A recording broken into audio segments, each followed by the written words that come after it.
To go inside the game plan today with VFL quarterback Heath Schuler. The Vols taking on Mississippi State today, and hard to ignore how loud it is in Those this stadium. Cowbells. It's a different kind of loud. It really is. All week, they always, speaker in all the loud noise at practice, and I hated that. I literally hated having it because you couldn't think. It was so loud. But, from a coach's standpoint, they're trying to put you in a game-type situation. So the preparation that the quarterback, with Joey and Sam from that quarterback center exchange, that to me is going to have to be one of the best communications all day long, because it's going to be so loud. Communicating to make sure the protections are set or they can change the play, that communication is going to be critical of the success. I would actually like Tennessee's offensive line and quarterback to take a little bit of page out of the game from what Georgia did at home. They were still able to stay with their same cadence. It wasn't a silent snap count. They literally did a really good job, and they were, like I said earlier, you've got to be able to not have those mental breakdowns and mistakes, and get early movement at the line of scrimmage, or a wide receiver moving too early, or a running back trying to guess the cadence. In a loud situation, communication will be critical.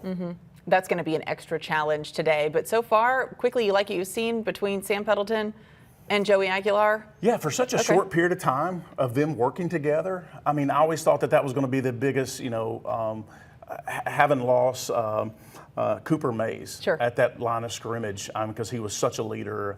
His knowledge of the game, and getting the players in the right places I thought that was going to be I think Sam's done a really good job of taking that role where Cooper left off, really kind of taking it and accepting that this season. Yeah, you mentioned the similarities that we expect to see between Mississippi State, specifically on offense, and Tennessee. And we have some numbers here. Tennessee, as we know, starts quickly and has scored on all 4 of its first possessions this season, outscored its opposition 83-7.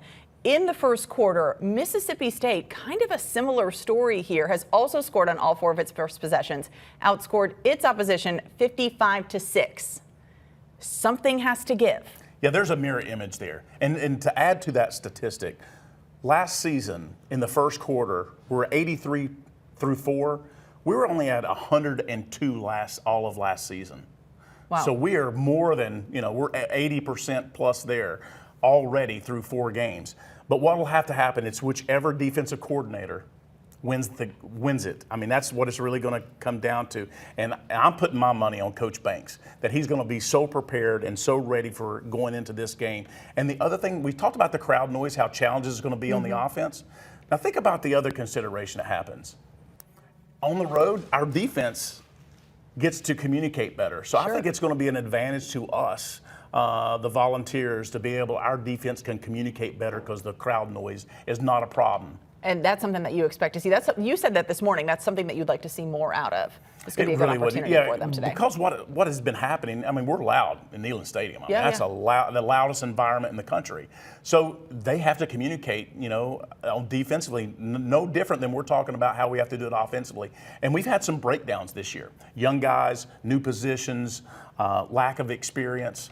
But on the road now, we'll get an opportunity that they can hear one another, they can communicate better. So I'm expecting us to play much better defensively today. One of the first things that you also talked about this morning was what's the status of Ethan Davis out today. That puts a lot of pressure on Miles Kitzelman. How important has he been this season? Wow, he's been very consistent. Yeah. I mean, he really has. If you think the start to the Georgia game, catches a route over the middle, picks up a first down, and he's kind of really been that go-to guy. And if you look at statistics, I mean, we're spreading the ball all over the field. We're throwing the ball to our tight ends. We're getting them to the wide receivers. I mean, so getting our tight end in the game has been, I think, a real change. It's different than we saw last year, and he does such a great job after he catches the ball to be able to, he'll either knock these guys down, but he's going for that first down.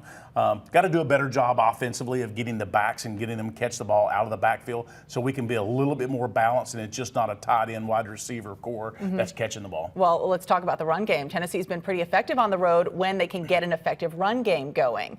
What do you expect to see today? Well, I mean, the goal is try to get 200 plus yards rushing. If we get 200 plus yards rushing, I think it really gives us I put our money on Tennessee Okay. if we get 200 yards rushing.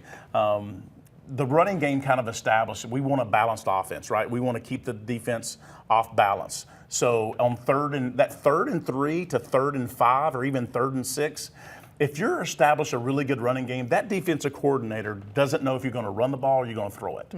And so if you're established to run early and you're running the ball effectively, then from a offensive coordinator standpoint, you can throw the ball or you can run it because you have confidence that both are being effective against their defense. Inside the Game Plan with VFL quarterback Heath Schuler.